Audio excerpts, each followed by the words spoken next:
Hey everyone, welcome back to Next Paradigm by Odin Labs, the show where we break down biohacking, longevity, and health science without the fluff. I'm Zara, and as always, I'm here with Alex. Hey Alex. Hey Zara, excited for this one. We're diving into metabolism again. I know we did an episode on metabolism, but this is completely different. It's not the calorie counting, food scale kind of conversation. This is real stuff, the biology underneath it all. I wanted to learn more about biology behind this. So we're looking at it through the lens of system biology.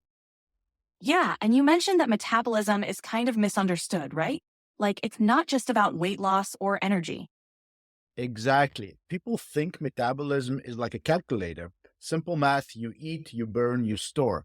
But the truth is, metabolism is more like a thermostat in your home, in your smart home. It's constantly reading the environment, adjusting temperature, airflow, and energy use depending on what's happening. So, likewise, your body is always scanning for cues. Are you safe? Is there enough food? Is it time to conserve energy or spend it? That's system biology in action. Different systems talking to each other, adjusting in real time. I love that analogy. So, what we're going to do today is unpack how metabolism really works from that systems biology perspective. And for anyone unfamiliar, systems biology is about looking at the body as a whole interconnected system, where hormones, nutrients, the nervous system, and even your environment are all talking to each other. And I know you've got a personal story that kind of flips the script, right? Yeah, I actually been through something that's interesting. So a while ago, I was, doing all the right things, quote unquote, what everybody else tells you to do. I was cutting calories. I was working out 6 days a week, basically following all the mainstream advice. But you know what? Nothing was working. Like I wasn't able to lose weight. And, I was pretty tired all the time. Working out 6 days a week is not a little thing.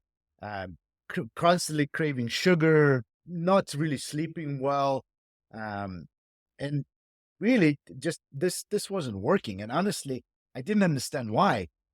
That confusion is what led me to kind of dive deeper into the systems biology. I realized that my body wasn't really like broken or failing, it was adapting. That's the interesting part about all of this. It was responding perfectly to what I was doing, interpreting all the stress, restriction, and overexertion really as a threat. And when I saw it through that lens, like a systems lens, it finally made sense to me. And I kind of understood how this whole thing works. It's not about that mainstream advice that people think that is so great, like cutting calories, for example. Which is so frustrating, right? Because you were doing everything you were told to do. It's a common story. People follow all the rules and still don't see results. And then they blame themselves. But actually, like you said, the body's just trying to protect itself. It's adapting to what it thinks is a tough situation. Yeah, totally. I was doing what I thought was right, but my body was interpreting my lifestyle as a threat. Under eating, overtraining, not enough rest. So my mitochondria, those little tiny structures in pretty much every cell in your body, they were basically saying we don't have the resources to keep this up. So, what happened when you shifted your approach? How did your body respond once you started giving it what it actually needed? Well, I pulled back all the intensity, like I fixed my sleep as a first thing, way less working out, more gentle workouts, actually, like I used to do a lot of hit and a lot of really hardcore workouts. And basically, the biggest shift was that I needed to have more calories, not less, especially carbs. So this goes against everything what everybody else is telling you, right? They're saying eat less carbs, they're saying cut calories. But the truth is that within a few weeks, my energy started coming back and my weight finally stabilized. I used to gain 5 pounds in one day, which is crazy. And it's from water retention, right? Because your body is so stressed. It wants to keep all the water.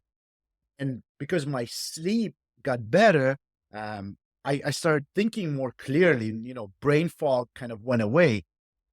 Really, it's not magic. It's just my body finally was saying I'm safe. I can relax. And that's what happens when you listen to the full system as opposed to kind of like trying to fix isolated things in your body. So, in other words, your metabolism wasn't broken. It was protecting you all along. It's such a powerful shift in perspective. You got it. That's the essence of system biology. Your body is adapting to the inputs that you're giving it. It's not actually failing or broken. Exactly. Your body's goal is survival first, and it's always adjusting to keep you safe. When we understand that, we can work with our bodies instead of fighting them. You got it. So one thing is that your body doesn't care about your six pack abs. What it really cares about is survival only. And if it thinks that food, for example, is scarce or stress is high, like for example, if a lion is trying to attack you and eat you, or from skipping breakfast and doing hit workout at 6 a.m., it adapts. It slows down non-essential processes to conserve energy, essentially. So, when your metabolism slows down, it's not because it's damaged or broken. It's just adapting to what it perceives as a lack of resources, right? It's like a factory during a power shortage, turning off non essential functions to keep the critical systems running. You got it. Yeah, if you actually, this is a good example. So if let's say you're using your body as an example, like a factory during a citywide energy shortage, it doesn't shut down entirely. Like a factory wouldn't shut down the whole thing. It would just turn off non-essential things, right? And your body does the same thing. For example, libido or fertility or hair growth or mental clarity are not essential. So to keep like the whole system running, right? So the body shuts it down, right? So when your body senses stress, it says, let's keep the lights on, but cut everything else. That's not a failure. That's actually a brilliant adaptation. Basically, that's exactly what happens. Like when your system senses lack of resources, whether it's food, rest, or safety, it conserves energy by slowing down or shutting down non-essential functions. That's system biology for you once again. Different subsystem making trade-offs to keep you alive, basically. Wow, that really explains a lot. So many people think something's wrong with them when they can't lose weight or feel constantly tired, when really it's their body doing exactly what it's supposed to do given the signals it's getting. Right? If your body is actually doing exactly what it should, given the signals you're sending it. That system biology mindset, every signal tells a story. So you kind of need to keep that in mind. So let's zoom into something that people don't normally think about, mitochondria. Basically, they're like little structures in your cells that are in charge of producing energy from food you eat and from air you breathe. Think of them as like little powerhouses or more like tiny chefs in your body's kitchen. They take the raw ingredients like food or oxygen and turn them into usable energy. When everything is running well, you're sleeping enough, you're eating enough, moving but not overdoing it. Your mitochondria can cook up energy efficiently and cleanly. But when your body is constantly stressed, underfed or sleep deprived, these little kitchens get overwhelmed.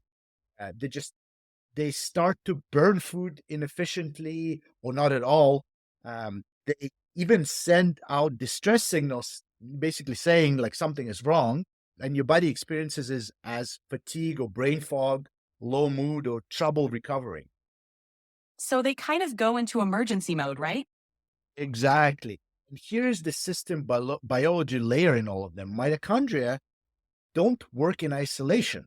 They're constantly receiving input from hormones, from nutrient levels, light exposure, and even your thoughts and emotions. If one system is off, like for example, your gut or your nervous system, your mitochondria pick up on that and respond accordingly to adjust the energy production. So your stress isn't just in your head, it's in your cells too. Everything's connected on a deeper level than we usually think. Yeah, that's the crazy part about systems biology. And it's the beauty of it and the challenge of it, because everything is truly interconnected. Exactly. And that's why addressing just one piece of the puzzle often isn't enough. You have to look at the whole system to really understand what's going on and make meaningful changes. All right, you've mentioned metabolic flexibility before. What exactly is that? Yeah, metabolic flexibility is something really interesting. It's basically your body's ability to switch between burning carbohydrates and burning fats depending on the needs and fuel availability. This process is essential because it shows how adaptable your entire metabolic system really is, and a key principle in system biology. Your body needs to be able to respond dynamically to changes in the environment and like fuel source availability. So it's kind of like a fuel switch, depending on what your body needs in the moment. You got it. Yes, like a hybrid car switching between electric and gas. A healthy system can shift easily, but when parts of that system are overburdened, for example, poor sleep, stress, or you have a lot of inflammation, that flexibility breaks down. And according to like systems biology view, uh, it isn't just diet based, because people think that it's a diet problem, but it's systemic, really. So, what actually breaks that fuel switching mechanism? Well, like honestly, everything from mitochondrial function to insulin resistance to disrupted circadian rhythm. Uh, this is where system biology really shines, because it forces us to zoom out and look at the environment, not just like one molecule or symptom, right? That's really um, kind of like an interesting point about system biology view about this. That makes so much sense. By looking at the bigger picture, you can figure out what's really going on and help your body regain that flexibility. Let's talk about rhythm and timing. People get that sleep is important, but what's the deeper connection between our body clock and metabolism? That's a great question. We often think of sleep as just a way to recharge our brain, be less tired. But your entire body is on 24-hour schedule. It's called the circadian rhythm. It's not just about when you feel sleepy. Uh, it's it's when your organs detox, when your hormones peak, when your mitochondria regenerate. Every cell in your body has an internal clock. Wait, so our mitochondria have a schedule too? Absolutely. Mitochondria do more than just make energy. Uh, they follow time cues. They work better during the day when the light exposure, food intake, and body temperature are all lined up. At night, they shift into the repair mode. Uh, but if you are eating at midnight, scrolling in bed, skipping sunlight in the morning, kind of throw off this rhythm. It's like trying to repair an engine while it's still running. It's not going to really work. That explains why, even with good food and exercise, some people still don't feel right. If the timing's off, the whole system's out of sync. Exactly. Disrupted circadian rhythm leads to disrupted hormone rhythms like cortisol, melatonin, insulin, and even thyroid. When these signals are off, your metabolism can't sync up. You feel tired during the day, wired at night, hungrier at odd times, basically chaos in your cells.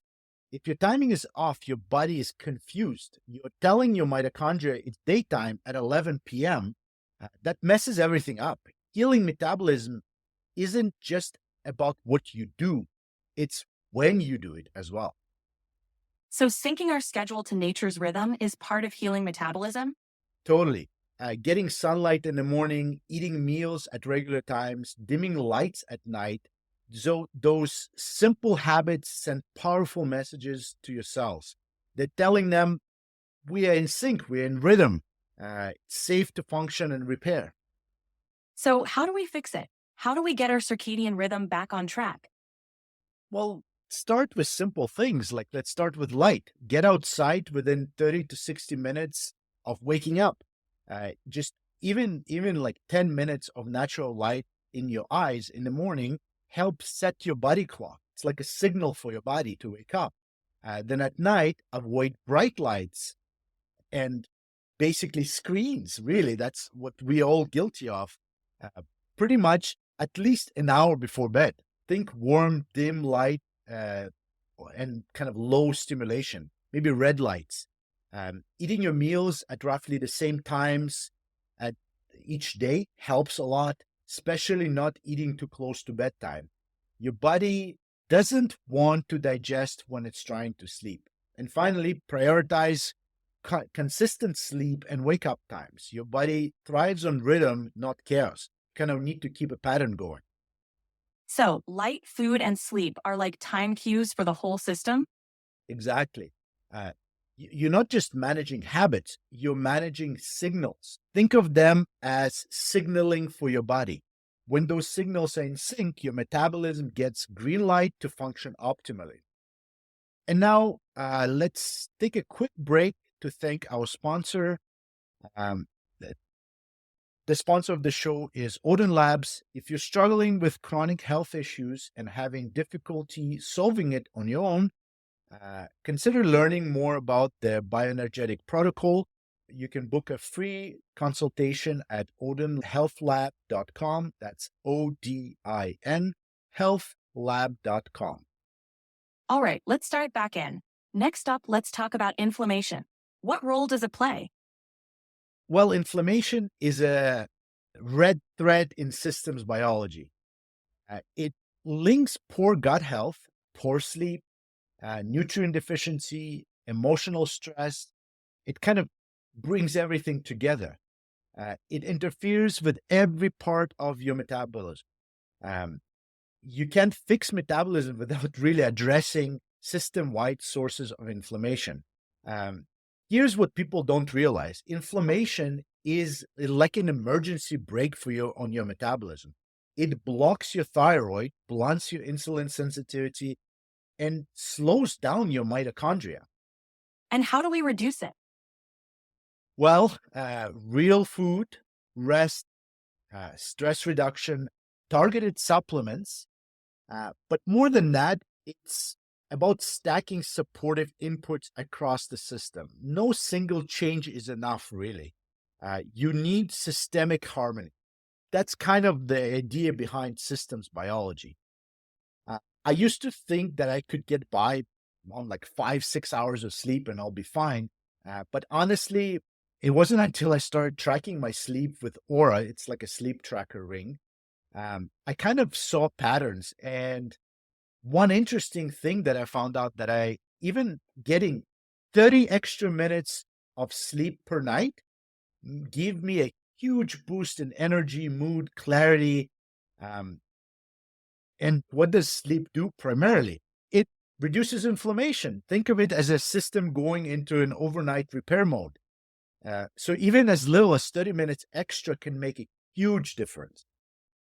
That's such a great point. Sleep isn't just rest, it's a crucial piece of the whole metabolic puzzle. Even small improvements can have a big impact. All right, let's move on to the gut's role in metabolism. People don't usually connect digestion to energy and weight, right? Uh, yeah, definitely not enough. Your gut is a massive player in metabolic health. Your gut isn't just about digestion, it's actually an immune organ, a hormone factory, and a gatekeeper, really. It's where we digest food, absorb nutrients, and where trillions of bacteria help us regulate inflammation, blood sugar, and even mood. If your gut lining is compromised, what we call a leaky gut, toxins like LPS can leak into a bloodstream and literally trigger inflammation that disrupts insulin signaling and slows your metabolism. So your gut can literally mess with how your body handles food. You can eat clean and still feel off if your gut's not healthy. Exactly. You could be eating a super clean diet, but if your gut is inflamed, your body still treats it as a threat. That's basically slows down energy production and can lead to weight gain, fatigue, and cravings. From systems biology point of view, it's not just bad digestion; it's gut-driven metabolic dysfunction. One part of system disrupting the rest of the system, basically. That's why people say, I'm doing everything right, but I feel worse. It's not about food. It's about your system responding to what you're doing to your body in like kind of in general sense. That really highlights why a holistic view is so important. It's not just about one factor, it's how all these systems interact. All right, so when you were struggling, how would a traditional doctor have handled it? Well, most likely, I would have been told to eat less, move more, and maybe given like a thyroid supplement or an antidepressant. Uh, that isn't necessarily wrong, but it's more reactive. From functional medicine point of view, uh, you would ask, why is your body doing that? Why is it slowing down? Why is it storing fat, shutting down energy production? And the answers usually aren't found in a single lab test. They're in your habits, your stress, your sleep, gut, your environment. It's kind of everything at once. It's like detective work for the whole system, not just a quick fix. Exactly. We should really treat body like a complex adaptive system, not a collection of organs that either work or do not. That's a powerful reframe. It shifts the focus from treating symptoms to understanding root causes and how everything interconnects.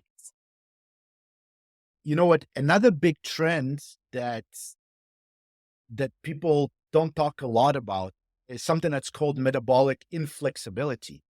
More and more people are stuck in a sugar burning mode. That's a huge problem because the body's ability to shift between fuels like glucose and fat or sugar and fat is important if we want to have stable energy, appetite, and long term health. What does that look like in real life? Well, basically, it's kind of needing a snack every couple of hours, feeling shaky or irritable when you miss a meal, being completely dependent on caffeine to function in the morning, or crashing hard in the afternoons. These are kind of red flags that your system is stuck in a single metabolic gear. And even people doing keto or low carb diets can be metabolically inflexible. Absolutely. This surprises people, but eating fat doesn't automatically mean you're burning it. If your mitochondria are sluggish, if your body is under chronic stress, uh, or if your insulin is always elevated, you can eat all the fat you want and you will store fat instead of oxidizing it. That's why systems biology matter. It forces us to ask why system isn't adapting instead of throwing more dietary restrictions at it. So, what actually causes that loss of flexibility? Well, a few things. So, chronically high insulin from years of processed carbs and frequent snacking is a big one. Stress is another one, both psychological and physiological, which basically tells our body to prioritize fast fuels like sugar instead of fat. Poor sleep, which impairs insulin sensitivity overnight. And then micronutrient deficiencies, especially, in things like magnesium, B vitamins, and they're essential for mitochondrial function. It's like the system gets overloaded and can't shift gears. Exactly. Imagine a car that only works in first gear. That's what metabolic inflexibility is like. Burns out your engine, inefficient, and it leads to burnout, weight gain, and blood sugar problems down the road. So, how do you rebuild that flexibility? Well, the main idea behind this is balance. You need to stop overloading the system, space out the meals, uh, you know, like, so you're not grazing all day. Grazing is actually not a good idea, although many people preach that. because it speeds up your metabolism, they say. Support circadian rhythm, get sunlight in the morning, avoid screens at late, like basically everything we talked about. And walking after meals to gently train your body to use fat for fuel, and make sure you're getting key nutrients that support energy production, like magnesium, vitamin B, choline. So again, it's not just about what you eat, it's how your whole system is functioning and adapting. Yes, exactly. That's what makes systems biology so powerful. You're not looking just at symptoms, you're looking at function and flexibility. Flexibility, being able to adapt to different fuel sources, different stressors, different rhythms, is a hallmark of healthy, resilient system. So if you had to sum it up, what actually helps the body shift out of survival mode and into a healthier state? Well, the short answer is safety, right? But not just in an emotional sense, like I'm feeling, I'm talking about physiological safety. Your nervous system, your mitochondria, your hormones, they're constantly reading the environment and asking, are we safe here? You know, or do we need to conserve energy? What does that look like practically? Well, basically, it's creating conditions that send consistent, reassuring signals to your biology. So let's look at some examples here. So you know, eating regular meals with enough calories and carbohydrates, especially first half of the day. Avoid chronic undereating and skipping meals, which are perceived as scarcity, so it will create this threat, right? Go to bed and wake up at the same time. Your circadian rhythm is basically your safety system. Get outside in the morning for sunlight exposure, which helps reset that stress cycle. Replace punishing workouts with some restorative movement like walking, swimming, and mobility work. One example in that, instead of lifting weights, 7 days a week, you lift weights twice a week or 3 times a week and restore your body the rest of the time with mobility work. Build micro recovery throughout the day, like 60 seconds of deep breathing, close your eyes for a few minutes, ground your feet on the floor, and limit inputs that create chaos, right? Excessive notifications or loud environments, emotional drama, that type of thing. That point you made, eat regular meals with enough calories and carbohydrates, especially in the first half of the day. How does intermittent fasting fit into that? A lot of people skip breakfast now and wait until noon to eat. Does that send a safety signal? Well, if somebody is in a place where intermittent fasting feels supportive and not stressful, let's look at some guidelines, right?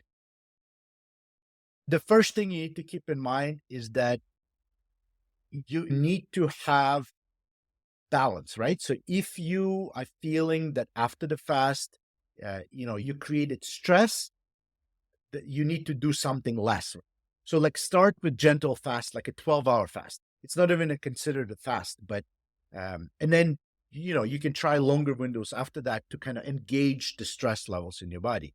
Make sure your meals during your eating window are nutrient dense and balanced, not restrictive. So if you're doing a fast and you're cutting calories, that's not a good thing.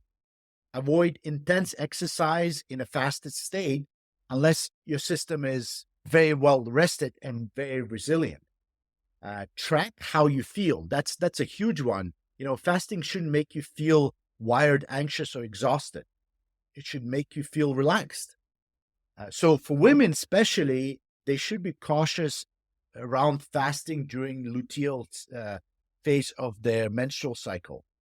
So the second half of the menstrual cycle, when more nourishment is generally needed, compared to men where they don't have that.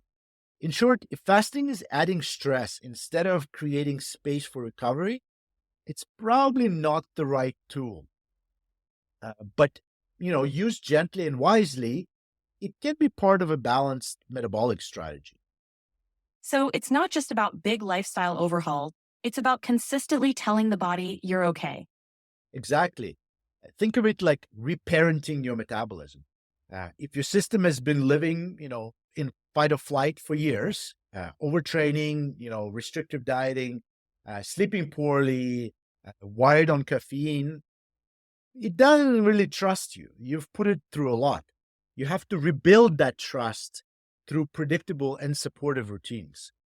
A- And here's something people often miss: the sweet spot is balance, like not too much, not too little. Enough food, enough rest, enough movement without tipping into the excess or depletion.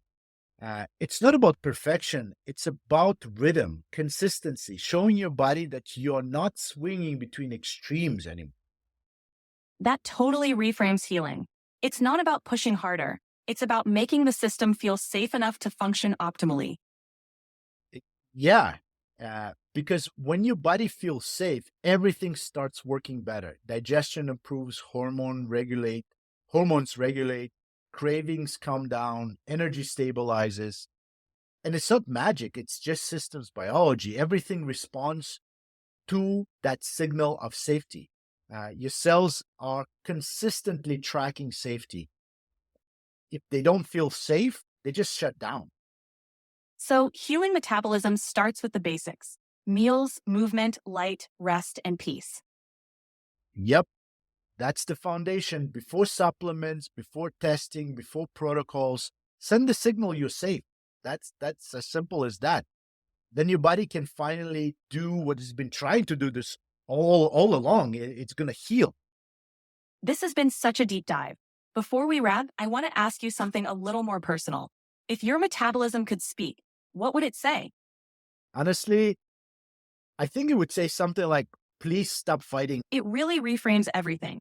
Instead of asking, "What's wrong with me?" we can start asking, "What's my body trying to tell me?" Exactly. That's the system biology mindset. Your body isn't broken. It's communicating with you all the time. And the more you listen, the more it responds. This is about stepping into a partnership with your biology, not punishing it into submission. So good. So, healing isn't about pushing harder, it's about supporting the system and restoring trust. Yep. And here's the big idea to leave everybody with: you don't need more willpower. Isn't that crazy to say that? You don't actually need more willpower. You need more rhythm. You need more patterns, more light, more protein, more rest, more real food, more quiet, more compassion. That's how we heal metabolism, really, not with hacks, not with diets, but with harmony. Powerful. All right. Thank you for tuning in, everyone. We'll catch you next time on Next Paradigm by Odin Labs. And please don't forget to visit our sponsor, Odin Labs. If you need help solving a health issue and you're not able to do it on your own, book a free consultation at odinhealthlab.com. That's ODIN healthlab.com. And thanks. We'll talk to you next time.